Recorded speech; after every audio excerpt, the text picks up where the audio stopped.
টানা 6 দিনের ভারী বর্ষণ আর পাহাড়ি ঢলে সাঙ্গু নদী, ডলু নদী এবং হাঙ্গর খালের পানি বিপদসীমার উপর দিয়া বইতেছে। বাঁধ, ডিঙা লোকালয়ে ঢুকছে পানি। অন্তত 15টা উপজেলায় 4.5 লাখ মানুষ পানিবন্দী। সবচেয়ে বিপর্যস্ত হয়েছে সাতকানিয়া। প্রায় 80% এলাকা প্লাবিত হয়ে গেছে, পানির নিচে চলে গেছে। প্রায় 3.5 লাখের বেশি মানুষ দুর্ভোগে আছে। কি ভয়ানক অবস্থা!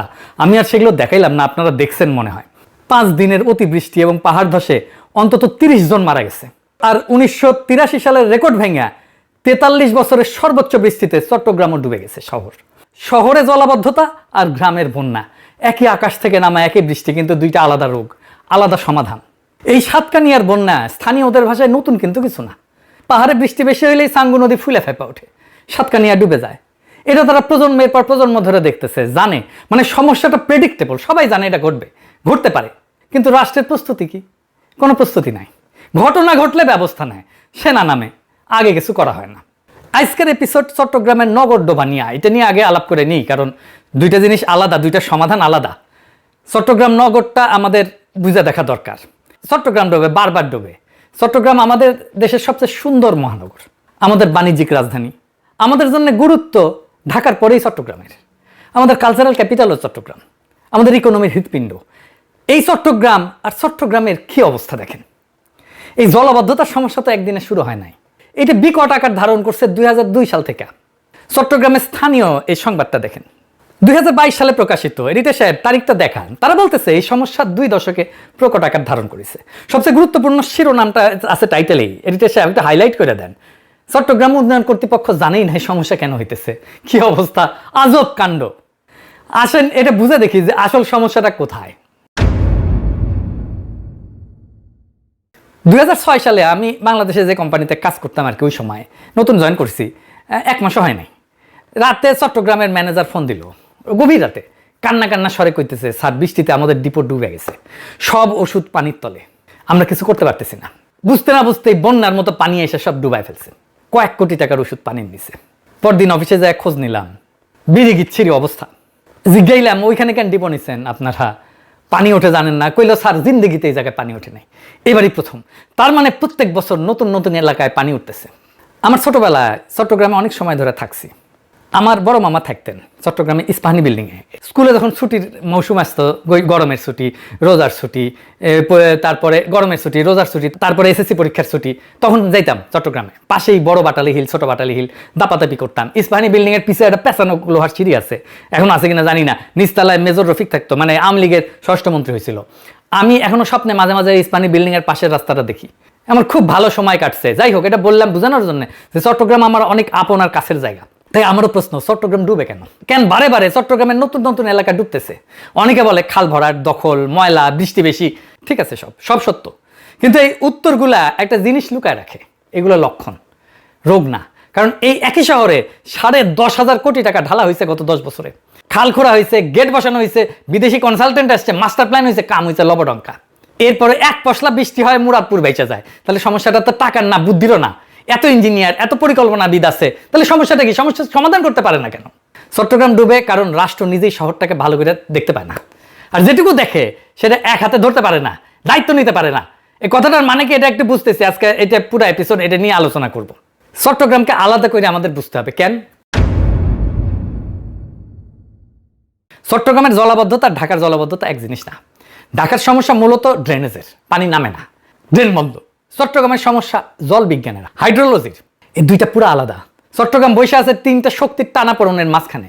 উপরে পাহাড়, বৃষ্টি হইলে পানি নামায়, সাথে নামায় বালি, মাটি, যেটা খাল ভরাট করে ফেলে। নিচে কর্ণফুলী আর সাগর, জোয়ারের সময় পানি উল্টা শহরে ঢুকায় দেয়। আর মাঝখানে শহর, যেটা 2 চাপের মধ্যে স্যান্ডউইচ হয়েছে। এই জন্যে চট্টগ্রামে শুধু খাল খুললে হবে না, জোয়ারের সময় খালের মুখ বন্ধ রাখা, ভাটার সময় খোলা। এই কাজটা করার জন্য লাগে সুইচ গেট, টাইডাল রেগুলেটর। প্রকৃতি শহরকে এমন একটা বিশেষত্ব দিচ্ছে যেখানে টাইমিংই সব। কখন পানি ছাড়বেন, কখন আটকাবেন, আপনাকে খেলতে হবে প্রকৃতির সাথে। তার ইচ্ছার সাথে মিশে থাকার তরিকা বুঝতে হবে। কিন্তু প্রকৃতির সাথে খেলাটা কঠিন, অসম্ভব না। নেদারল্যান্ডের অর্ধেক দেশ সমুদ্রের নিচে, ঠিক আছে না দেশটা, এই টাইডাল ম্যানেজমেন্ট দিয়ে। তাইলে ওরা পারে, আমরা পারি না কেন? এইখানে প্রকৃতির খেলা আর রাষ্ট্রের কারিশমা। রাষ্ট্র পারে না, ওরা পারে, ওদের রাষ্ট্র পারে, আমাদের রাষ্ট্র পারে না। কেন পারে না? ওই যে কইছিলাম রাষ্ট্র যা দেখতে পায় না তা শাসন করতে পারে না। আর ধরেন আপনার বাসার সামনে নালাটা কার? সিটি কর্পোরেশনের, চিটাগাং উন্নয়ন কর্তৃপক্ষের, ওয়াসার, আপনি জানেন না। এটাই মূল সমস্যার প্রথম সূত্র। যে কোনো রাষ্ট্র একটা জিনিস শাসন করতে পারে কেবল তখনই যখন সে জিনিসটাকে পরিষ্কার করে দেখতে পায়। কে মালিক, কার দায়িত্ব, সীমানা কোথায়, দখলটা কার।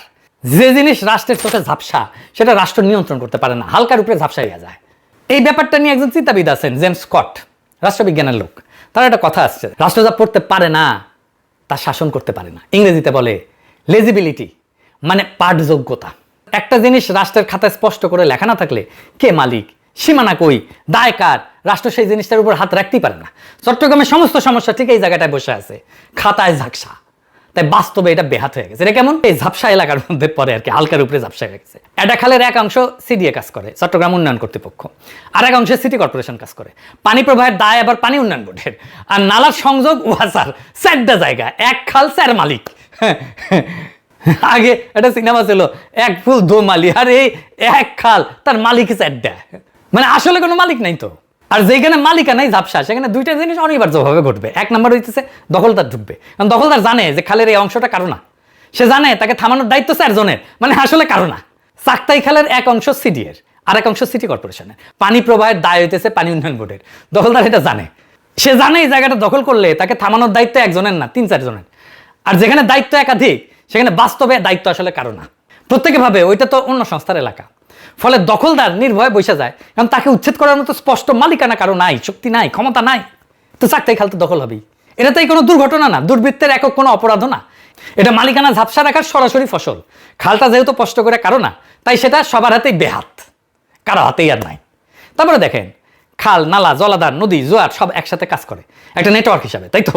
একটার সাথে একটা যুক্ত তো। একটা সংস্থা খাল খোঁড়ে, আর একটা সংস্থা ড্রেন বানায়, কিন্তু সমন্বয় নাই, তখন নিষ্কাশনের ধারাবাহিকতা তো ভেঙে যায়।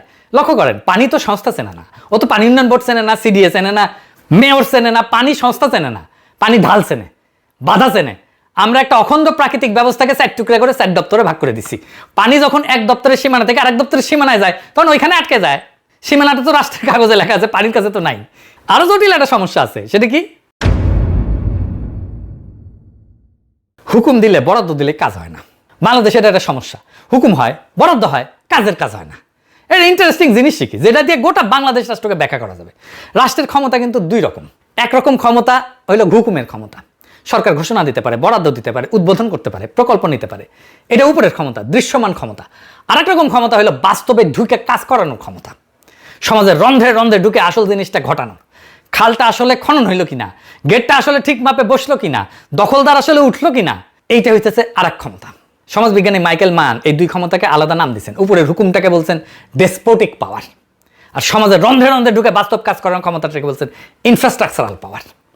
বাংলাদেশ রাষ্ট্রের রোগটা হইতেছে ডেসপোটিক পাওয়ার আছে, থাকে 16 আনার উপরে 18 আনা থাকে, কিন্তু ইনফ্রাস্ট্রাকচারাল পাওয়ার একেবারে 0। চট্টগ্রামের ট্র্যাজেডি হইলো এখানে যে ডেসপোটিক পাওয়ার একদম উপসে পড়তেছে, মানে হুকুমের ক্ষমতা আকাশ ছোঁয়া, আর দ্বিতীয় ক্ষমতা মানে বাস্তবায়নের ক্ষমতা, ইনস্টিটিউশনাল পাওয়ার, এটা শূন্য। প্রমাণ দিই এটা। দেখেন, কাগজে সিডিএর মূল প্রকল্পের অগ্রবর্তী 94.6%, মানে পুরাই হয়ে গেছে। 12 পারা খাল 95% এটা খনন হয়েছে। সড়ক প্রকল্প 93%, নথিপত্রে প্রায় শেষ। এটা হুকুমের ক্ষমতার ভাষা, কাগজের সাফল্য। এখন বাস্তবে দেখেন কি হয়েছে, 90% সম্পন্ন প্রকল্পে 14টা সুইচ গেট এখনো নির্মাণই হয় নাই। আর অনেক জায়গায় খালের ভিতরে বাধা দূর করা হয় নাই, ফলে পানি বাইরে হইতে পারতেছে না। এটা বুঝেন যে শেষ যে 10% আছে, 10%, ওটাই তো কাজের মুখটা। গেট যদি না থাকে, খালের বাকি 90% খাল খনন করে লাভ কি বলেন তো? গলা টিপে দেখলে শরীর যতই সুস্থ হোক না কেন, স্বাস্থ্য আটকে যাবে, তাই না? আরো নির্মম প্রমাণ দেয়, ইঞ্জিনিয়াররা গেট বানানোর সময় সতর্ক করছিল যে ক্যাচমেন্ট এরিয়া, মানে যে পরিমাণে জায়গা থেকে পানি সে সংগ্রহ করে এই জায়গায় আনবে, সেই পানির সাথে এটা গেটটা, এই পানির তুলনায় গেটটা শুরু হয়ে গেছে, এটা চওড়া করতে হবে। শোনা হয় নাই, বেরোতে পারবে না তো, উল্টা চওড়া খালকে গেটের মুখে যে শুরু করে ফেলা হয়েছে। হুকুমের ক্ষমতা গেট বসেছে, কিন্তু বাস্তবে কাজ করানোর ক্ষমতা, যেটা ইঞ্জিনিয়ারের পরামর্শ গেট চওড়া করা, এটা মানেই হয় না, শোনেই নাই। একটা খালের নিষ্কাশন ক্ষমতা তো একটা যৌথ সম্পদ, তাই না? এটা এমন একটা জিনিস যেটা থাকলে সবাই সুবিধা পায়। আপনি, আমি, দখলদার সবাই সুবিধা পায়, কিন্তু শহর সুখ না থাকলে সবারই লাভ। কিন্তু যৌথ সম্পদের একটা অভিশাপ আছে, কিন্তু এটা বুঝে দেখেন। ভাগের মা গঙ্গা পায় না, কথা আছে না? বাংলাদেশ তো আমাদের যৌথ সম্পদ, এটা কি আমরা আমাদের সম্পদের মতো করে হেফাজত করি না তো? যেহেতু সুবিধাটা সবার, যেহেতু রক্ষা করার দায় সবার, আর সবার দায় মানে কার্যত আসলে কারোই দায় না। দেখেন কিভাবে কাজ করে এটা। খালে ময়লা ফেললে আপনার আমার ব্যক্তিগত ক্ষতি সামান্য, তাই না? এক ব্যাগ ময়লাই তো, তাই না? কিন্তু ভালো নাগরিকের মতো ব্যবহার করলে আপনার বা আমার ব্যক্তিগত লাভ কি খুব বেশি? সামান্য। আপনি এক নালা পরিষ্কার রাখলে শহর শুকাবে না, তাই প্রত্যেকের কাছে ব্যক্তিগতভাবে ময়লা ফেলাটাই যুক্তিসঙ্গত। কিন্তু এটা কিন্তু খুব একটা চমৎকার বিষয়। দেখেন ময়লা না ফেললে আমার ব্যক্তিগত লাভ খুব সামান্য, ময়লা ফেললে আমার ব্যক্তিগত ক্ষতিও খুব সামান্য। তাই যুক্তি কি? আমি ময়লা ফেলবো। সবাই যুক্তিসঙ্গতভাবে আচরণ করে, রেশনাল আচরণ করে, আর সমষ্টিগতভাবে সবকিছু মরে যায়, খাল বন্ধ হয়ে যায়, ড্রেনেজ বন্ধ হয়। দখলদারও ঠিক একই অঙ্ক খেলে। খাল দখল করলে লাভটা তার একাত্ম, জমি, দোকান ভাড়া, কিন্তু ক্ষতিটা অনেকের মাঝখানে ছড়ানো, গোটা শহরের উপরে সামান্য সামান্য করে আপনার আমার উপরে এটা পড়বে, তাই না? কিন্তু ব্যক্তিগত লাভ কেন্দ্রীভূত, একার, সামষ্টিক ক্ষতি বিতরণকৃত। এই অসমতাই দখলকে যুক্তিসঙ্গত করে তোলে। খুব খারাপ লাগলে শুনে, কিন্তু এটাই আসলে কাজ করে। এটাই দখলের পক্ষে সবচেয়ে শক্তিশালী যুক্তি। আর ঠিক এই একই অভিশাপ সংস্থাগুলোর মধ্যেও কাজ করে। স্যার, সংস্থা প্রত্যেকের নিজের অংশটুকু করলেই তার কাজ শেষ, পুরা শহর শুকাইলো কিনা সে দায় কার? সবার মানে তো আবার কারো না, মানে কারোই না। সিডিএ বলবে খাল তো খুঁড়িছি আমি, সিটি কর্পোরেশন বলবে নালা তো পরিষ্কার করেছি আমি, পানি উন্নয়ন বোর্ড বলবে গেট আমার এলাকায় ঠিক আছে। তো প্রত্যেকে সৎ তার কাজের ব্যাপারে, প্রত্যেকের কেউ ব্যর্থ না, প্রত্যেকে সফল, তবু শহর ডুবে যায়। এটাই যৌথ সম্পদের ট্র্যাজেডি, যেখানে সবাই আলাদাভাবে ঠিক, সেখানে সম্মিলিতভাবে সবাই ভুল। এবং এই সমস্যার একটাই সমাধান আছে, সমাধান সম্ভব, কিন্তু একটাই সমাধান। কি সেটা? এটা হইতেছে বিশ্বাসযোগ্য একক কেন্দ্রীয় নেতৃত্ব, যার হাতে থাকবে নিয়ম বানানোর ক্ষমতা, নিয়ম ভাঙলে শাস্তি দেওয়ার ক্ষমতা, আর সবচেয়ে জরুরি একক দায়িত্ব নেবে সে, যেখানে ব্যর্থ হইলে জবাব একজনকে দিতে হবে, চারজন না। প্রথমে বলছিলাম না যে রাষ্ট্র ঝাপসা জিনিস শাসন করতে পারে না, তাই প্রথম কাজ খালকে রাষ্ট্রের চোখে স্পষ্ট করা, প্রত্যেকটা খাল নালার একক নিঃসন্দেহ মালিকানা নিশ্চিত করতে হবে। কে দায়ী, কার সীমানা, দখলটা কার, কাগজে না মাঠে, এটা চিহ্নিত করতে হবে। ইনস্টিটিউশনাল পাওয়ার গড়ে তোলার কাজটা ঠিকভাবে হয়েছে কিনা সেটা নিশ্চিত করতে হবে। তাই বাকি হয়েছে 14টা গেট, যেটা হয়নি তৈরি, ওটা শেষ করতে হবে। আর গেটের ম্যাপ ক্যাচমেন্টের সাথে যে পরিমাণে জায়গা থেকে পানি আসবে সেটার সাথে মিলায় শোধরানো হইতে হবে, এটা চওড়া করতে হবে, পানি বেরোনোর রাস্তা দিতে হবে। নতুন প্রকল্প নেওয়ার চাইতে পুরানা যে সমস্যা সেটা সমাধান করতে হবে। এই শেষ 10%ই আসল 100% আসলে। এবং প্রকল্পের সাফল্য মাপতে হবে কাগজের অগ্রগতিতে না, বৃষ্টির দিনে শহর শুকনা থাকলো কিনা এটা দেখে। আর কি বলছিলাম না, সবার দায় মানে কারো দায় না। তাই একটা মূল ওষুধ, এক ছাতা, এক কর্তৃপক্ষ, এক দায়। এপ্রিল 2006-এ 19 সদস্যের সমন্বয় কমিটি হয়েছে, সেনাবাহিনীর 34 ইঞ্জিনিয়ারিং ব্রিগেড সহ। কমিটি আর কর্তৃপক্ষ কি এক জিনিস বলেন তো? কমিটিতে দায় আবার ভাগ হয়ে যায় 19 ভাগে। যা লাগবে তা হইল একজনের সব দায়িত্ব, যার হাতে বাজেট, যার হাতে ক্ষমতা, তার হাতেই দায়। তিনটা একই সাথে। শহর ডুবলে জবাবটা তাকে দিতে হবে, একাই দিতে হবে।